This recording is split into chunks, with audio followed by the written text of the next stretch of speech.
Je suis une albinos et j'assume.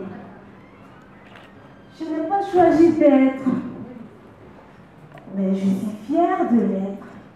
Dɔw bɛ daji tu anw na u bɛ daji tu dugu ma k'a fɔ ko n'i ma daji tu k'i bɛna yefegeden sɔrɔ dɔw yɛrɛ fana bɛ yen an bɛ dutigi dɔw ye u bɛ ban u furumusow la ko parce que k'u ye yefegeden sɔrɔ an bɛ dutigi wɛrɛw ye u bɛ ban den yɛrɛ la ko parce que k'o kɛra yefege ka den gɛn ka bɔ du kɔnɔ. Les albinos sont tous de l'or.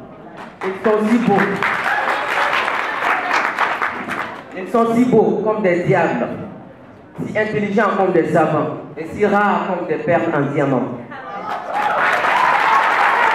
Classe kɔnɔnaw na an tɛ tableau ye dɔw bɛ an neni dɔw b'an juguya a dɔw la teri yɛrɛ sɔrɔli ka gɛlɛ parce que i bɛna f'u ma ko kaye singɛma a tɛ bɛn denmisɛnnin caman ma donc an b'o gɛlɛyaw ye o gɛlɛya in yɛrɛ b'a to ekɔliden caman bɛ yen nɔ u bɛ kalan bila. Olu ka kalanko u n'u ka kɛnɛyako fɛn b'a kan min tɛ tɔw ta kan u kan ka dama kɛ ka fɛn jamana ka fɛn sigi sen kan min b'a to u bɛ se ka dama kɛ kɛnɛya la ka bɛn tɔw ma.